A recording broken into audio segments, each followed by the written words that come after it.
Japan. Ein Land voller Kontraste. Zwischen Neonlichtern und Natur. Hightech und Tradition. Sushi und 7-Eleven. Mein Bruder und ich waren 14 Tage in Japan unterwegs und haben in dieser Zeit so viel erlebt, dass ich es kaum in Worte fassen kann. Von den Straßen Tokios bis zu den Tempeln in Kyoto. Vom majestätischen Mount Fuji bis zum verrücktesten Convenience Store der Welt. In dieser Staffel Konnichiwa Japan erwarten euch 10 Folgen voller Abenteuer, Überraschungen und magischer Momente. Ob bei der Harry Potter Studio Tour im Stadion von Kyoto Sanga oder beim Rehefüttern in Nara. Jeden Mittwoch um 18 Uhr gibt es eine neue Folge hier auf dem Kanal.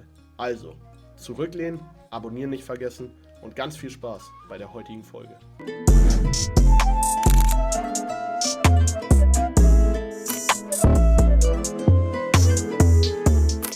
Folge 3, Freunde, der erste Tagesausflug steht an und ich glaube, wir haben einen richtig geilen Tag vor uns, denn heute erkunden wir die landschaftliche Schönheit des Mount Fuji. Deswegen sind wir heute auch eine Stunde früher aufgestanden als in den letzten Tagen. Wir haben es jetzt 7:30 Uhr und holen uns wie immer bei 7-Eleven unser tägliches Frühstück ab. Jani, ist irgendwas Shot zum Aufwachen oder wie? Ja, mal gucken.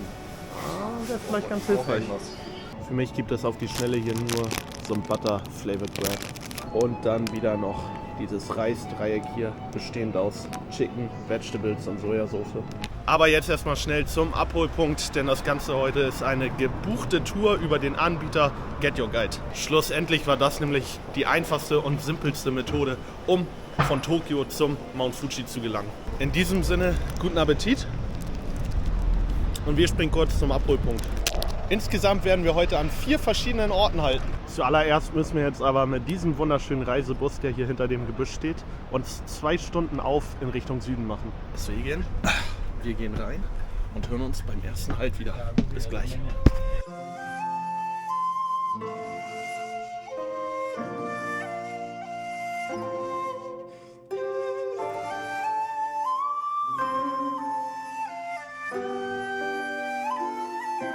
So Freunde, nach einer wirklich angenehmen Busfahrt sind wir jetzt da am ersten Spot des Tages, dem sogenannten Healing Village. Das Healing Village liegt hier direkt am Saiko-See und ich weiß nicht, ob ihr hinter mir schon so leicht den ersten Blick auf den Mount Fuji spotten konntet. Den schauen wir uns später natürlich noch etwas genauer an. Jetzt geht es aber erstmal in das charmante Dorf, das 2006 entstanden ist und hier anscheinend ganz viele so Reetdachhäuser und sowas hat. Bin ich mal gespannt. Das Dorf liegt hier direkt in so einer Berglandschaft.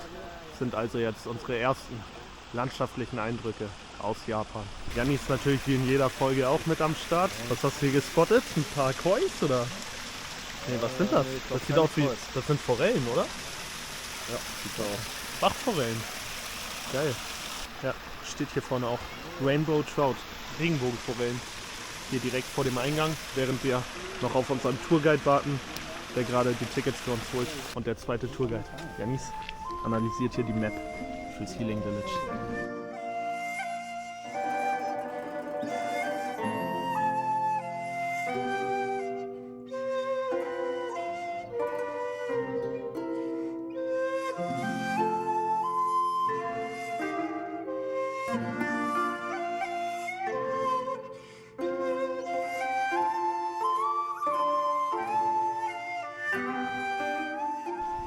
Wirklich richtig schön hier. Also wir haben natürlich auch wieder unheimlich Glück mit dem Wetter, aber überall durch das ganze Dorf fließen hier so kleine Bächlein. Schon ganz cool. Und ich glaube, wir sind mit die ersten Touris hier. An dem Spot auf jeden Fall. Gönnt euch mal die Ruhe hier, während Janis eine Insta-Story raushaut. Junge, Junge, und was wir hier für ein Panorama gespottet haben, ist geisteskrank. Auch mit dem Mount Fuji im Hintergrund. Hier die Strohdächer. Richtig, richtig schön. Also Freunde, erster Spot hat uns schon mal sehr gut gefallen. Sehr idyllisch, richtig schön ruhig, richtig hübsch. Also Healing Village, Daumen nach oben. Von dir auch das erste Fazit? Und jetzt kommen wir nicht wieder mit, ja gut. Ja, ganz okay. Junge, Nein, wir sind hier in der Schule jetzt. Ich brauche mehr als ein gut oder okay. Nein, nur Spaß. Ist schon gut. Ist das schlecht?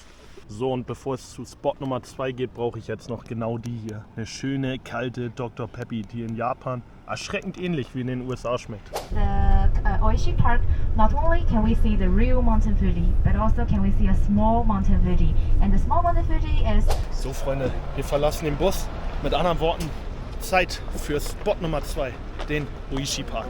Insgesamt ist der Mount Fuji von 5 verschiedenen Seen umgeben. Wir werden heute nicht alle sehen, sind ja aber eben zum Beispiel schon am Saiko-See vorbeigefahren. Und jetzt hier im Oishi Park sind wir am 2. See, dem Kawaguchi-See. Ihr könnt es sehen, Mount Fuji befindet sich da, hinter der Wolke, also kein ganz klarer Ausblick heute auf ihn. Aber zumindest sind wir hier direkt am See. Hier ist es auch direkt etwas voller als noch an unserem ersten Spot. Hier sind auch wirklich überall so viele geile Fotospots, aber wir haben erst Tag 3 und ich habe schon so viele Bilder gemacht, deswegen schaut da gerne auch mal bei Insta vorbei, lasst da ein Follow da, da werden auch einige Urlaubsbilder kommen.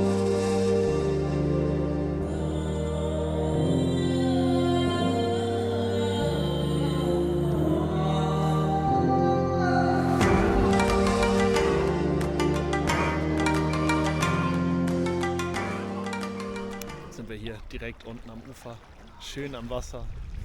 So gutes Wetter heute für den Tagesausflug. Also dafür, dass Regen angesagt war, hatten wir echt wieder richtig Glück. Den Oishi Park müsst ihr euch jetzt aber nicht als riesigen Park vorstellen, sondern quasi als die Pfade, die entlang des Wassers gehen, hier am Kawaguchi-See. Ey, und dem armen Mann geht's einfach richtig kacke. An Tag 3 schon krank werden wäre nicht so geil, bin ich ehrlich. Deswegen drückt die Daumen, dass er in den nächsten Folgen wieder fitter ist. Unser Halt hier am Oishi Park war nur 20 Minuten lang. Und guckt mal, wie viele sich hier einfach in der Zeit dann anstellen, um sich ein Eis zu holen. Anstatt die Zeit zu nutzen wie wir und da die Wege entlang zu gehen, wofür man hier ist. Und nicht um sich ein Eis zu holen. Also bitte, manche Touris sind so komisch, ne? And here we go again. Busnummer 3433. Wir gehen wieder rein und ich verspreche euch nicht zu viel, wenn jetzt am Ende noch die beiden besten Stops kommen, denn das sind die Halte, für die wir die Tour überhaupt erst gebucht haben. Leute, aus dem Nichts hat es einfach angefangen jetzt zu hageln. Genau deswegen ziehen wir die Lunchpause vor, holen uns jetzt gleich erstmal Mittagessen und danach geht es dann weiter zu den letzten 2 Halten an diesem Tag.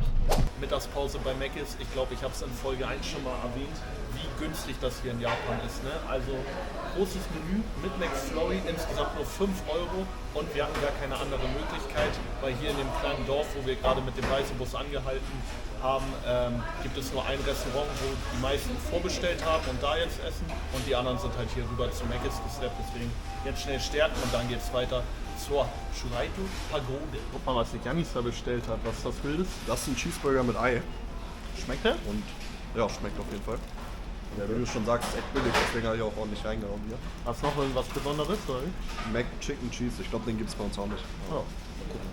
Ja, smart. Ich habe hier wieder nur Standardprogramm gemacht, deswegen, falls wir nochmal zu Mc's gehen, muss ich auch sowas ausprobieren. Das ist auch immer so cool, ne? Hier sind überall Waschbecken, damit man sich schön danach die Hände sauber machen kann. Nach der Mittagspause sind wir zurück auf Sightseeing-Jagd. Nächster halt jetzt der Arakura Sengen-Schrein. Und wie eben schon angekündigt, die weltbekannte Churaito Pagode. Wundert euch übrigens nicht, es gibt Varianten, wo ihr Pagode lesen werdet, es gibt Varianten, wo ihr Pagoda lesen werdet. Das hängt einfach davon ab, dass man im Englischen halt Pagode sagt. Aber hier vor Ort zum Beispiel auf den ganzen Schildern steht Churaito Pagoda. Auf jeden Fall bietet sie einen atemberaubenden Ausblick auf den Mount Fuji und ist das wohl bekannteste Fotomotiv in ganz Japan. Um dorthin zu gelangen, müssen wir aber hier startend jetzt insgesamt 397 Stufen auf uns nehmen. Und das Ganze auch noch mit einem angekränkelten Janis, ey. Schaffst du das oder muss ich dich tragen? Ja, schaffe ich natürlich. So. 397 Stufen klingt jetzt eigentlich nicht so viel. Uns wurde unten gesagt, das Ganze dauert circa 20 Minuten. Aber ich würde sagen, wir machen 10 draus, oder? Ja. Sollte man das Ganze nicht auf Anhieb schaffen, gibt es zwischendurch immer wieder hier kleine Verkaufsstände, wo ihr euch eine Stärkung holen könnt. Und nach dem ersten Anstieg dann auch den ersten Tempel hier. Ja, Janis sind gleich da, oder? Also ich sehe das Ende noch nicht. Trainer, falls du das siehst, das ist hier alles nicht nur Urlaub. Das ist harte Arbeit. Ich bin im Training. Ich bin fit und komme gleich nur leicht verschnauft oben an. Anstieg über die Treppen, check.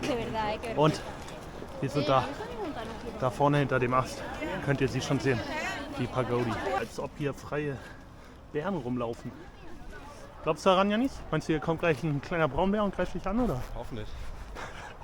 Pack ich. Auf jeden Fall hier seht ihr die Pagode und von dort oben soll man das berühmteste Foto in ganz Japan schießen können.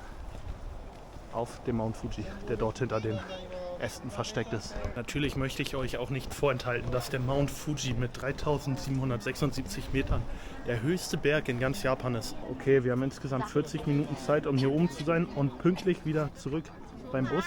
Und hier muss man jetzt schon 15 Minuten warten. Lange Schlange. Rotation-System von 5 Minuten. Bin ich mal gespannt, ob wir das überhaupt noch zeitlich bis ganz da hinten schaffen. Und auch hier von der Warteschlange aus haben wir schon mal einen wunderschönen Ausblick auf den Mount Fuji, der übrigens ein aktiver Vulkan ist. Der letzte Ausbruch war jedoch im Jahr 1707. Das eigentlich Interessante dabei ist jedoch, dass der Ausbruchscycle 200 Jahre beträgt. Sprich, eigentlich wäre mal wieder fällig, oder? Aber ist schon Wahnsinn, wenn man sich jetzt mal vorstellt, dass aus dem Ding da auf einmal Lava explodiert und alles rausschießt. Das ist die, Freunde, die Aussicht. Und der berühmteste Fotospot in ganz Japan. Ich blende euch jetzt einmal mein Bild ein, das ich gemacht habe. Und dann könnt ihr ja mal sagen, ob es wirklich so geil ist, wie alle immer sagen. Aber die Aussicht ist schon echt gewaltig, muss man mal so sagen. Ich bin jetzt da vorne am Ackern, aber ihr könnt das auch sehen. Es ist brutal voll und sehr, sehr schwierig, hier jetzt ein Bild mit sich selber zu schießen. Janis, komm mal ran hier, kurz den Moment festhalten. Einfach in Japan. Am bekanntesten Fotospot. Sehr, sehr geil. Aber ihr könnt es sehen, trotzdem leider Wolken vorm Mount Fuji. Also wenn hier komplett freie Sicht ist, dann sieht das natürlich noch mal krasser aus. Kurzes und schnelles Fazit. Wir wollen ja immer ehrlich sein hier auf dem Kanal. Ich persönlich fand die Aussicht sehr, sehr gut. Habe es mir aber auch noch etwas krasser vorgestellt. Aber wie Janis auch schon meinte, hängt es immer sehr, sehr stark vom Wetter ab. Bei uns waren jetzt ein paar Wolken davor. Wenn es richtig klar ist, dann ist es natürlich absolut krass, was man da alles sehen kann von dieser Aussichtsplattform aus. Aber ich denke, es geht halt auch noch deutlich schlimmer, dass alles neblig ist und richtig schlechtes Wetter herrscht. Und dann braucht man hier natürlich nicht hoch, ne? Also dann ist das falscher Ehrgeiz. Wir sind wieder da vorm Bus. Janis, die Sonne kommt raus. Geht es dir ein bisschen besser? Geht so, mal gucken. Ja. Bin auf dem richtigen Weg, glaube ich. Sehr schön. Und wir sind jetzt auf dem Weg zum letzten Halt des Tages. Let's go. Und dieser führt uns jetzt zum Oshino Hakai. Oshino Hakai ist eine Ansammlung von 8 berühmten Teichen, die der Legende zufolge aus dem geschmolzenen Schnee des Mount Fuji entstanden sind. Und diese 8 Teiche schauen wir uns jetzt mal ein bisschen genauer an. Ja, okay, an das Schild hier halten sich auf jeden Fall wieder alle. Liegen ja überhaupt nicht viele Münzen drin da in dem Teich. Ja, ist ja gar nicht voll hier, ne? Aber ich habe tatsächlich schon im Vornherein gehört, dass der Spot hier der überfüllteste von allen 4 sein soll. Aber wenn man hier immer kurz wartet, könnt ihr es sehen, erwischt man auch eine freie Stelle, könnt ihr ein Foto machen oder so. Oder wie ich einfach Peace sagen. Arigato. Grünen Eistee hier umsonst bekommen oder was? Schmeckt? Kann man trinken? Pfirsich ist das, glaube ich. Pfirsich? Ja, sieht nicht danach aus, aber steht auch drauf. Ja. Hat gut geschmeckt. Kann man machen. So, Freunde, gönnt euch wie geil. Hier kann man einfach direkt aus der Quelle frisches Fuji-Wasser trinken und sich abzapfen. So cool, in allen von den 8 Teichen sind hier auch riesige Regenbogenforellen drin. Zahlreiche leckere Essenstände habe ich hier auch schon gespottet.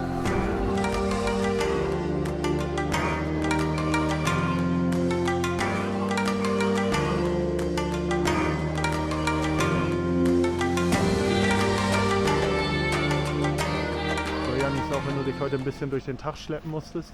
Welcher der 4 Stops hat dir am besten gefallen? Auf jeden Fall der erste Spot, das Healing Village. Das hat mir am besten gefallen. Wahrscheinlich wegen dem Wetter oder so.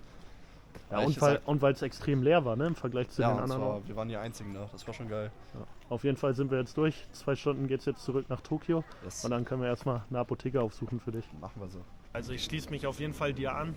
Erster Spot war super, richtig schön idyllisch, schön ruhig. Da waren wir ja auch die Ersten, also der hat mir sehr, sehr gut gefallen. Aber ich muss auch sagen, dass die Pagode echt ein richtig geiler Spot war. Hatten wir natürlich so ein bisschen Pech mit den Wolken vorm Fuji, aber hätte auch deutlich schlimmer sein können. Deswegen die beiden Spots auf jeden Fall meine Favorites. Was hast du ja schon wieder gespottet? Wir probieren jetzt mal was Verrücktes aus hier an dem Automaten. Da steht Kapseltoy. 400 Yen lese ich doch richtig, oder nicht? Ja. Dann kann man sich das auch mal gönnen hier. Mal gucken, was das kann. Wir lassen uns überraschen, wenn ich es dann hinkriege. Okay. Okay.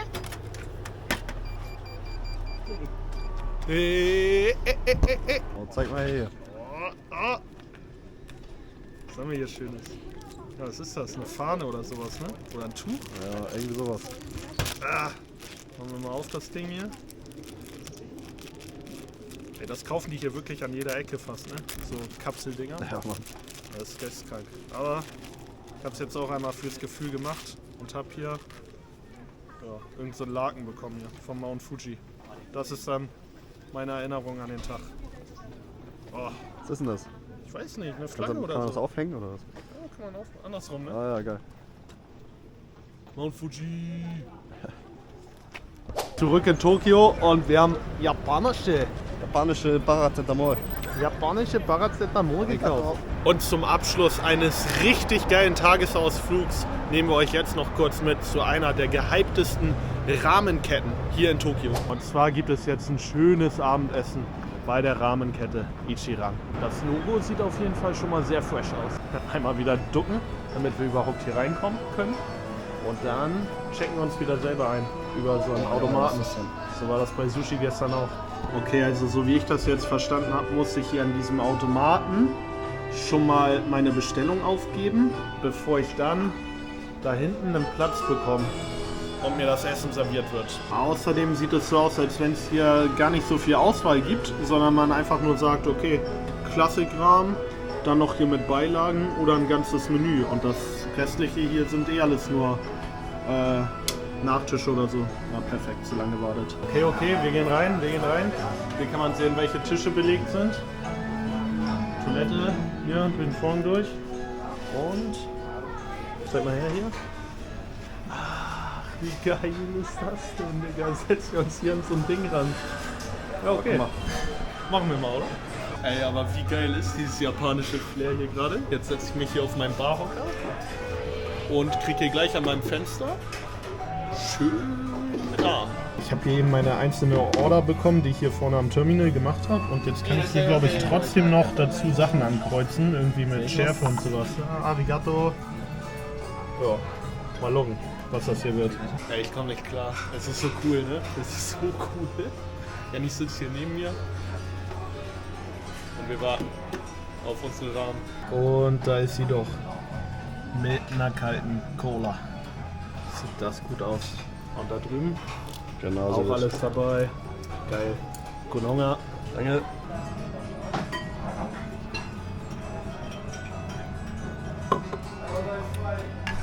Ganz schön heiß. Ja. Also Freunde, Ichiran auf jeden Fall eine klare Empfehlung. War auch definitiv nicht die letzte Folge, in der ihr uns dort essen sehen werdet. Uns hat sehr gut gefallen. Oder Jannis? Was sagst du? War richtig gut. Ja, war sehr geil. Vor allen Dingen das ganze Konzept hat mir richtig so typischen japanischen Vibe gegeben, wie wir da gesessen haben und so. Also war richtig geil. Wir waren nur auf dem Rückweg zum Hotel und gehen hier schon wieder durch eine richtig kranke Gasse. Was passiert hier? Also Tokio ist so heftig nice.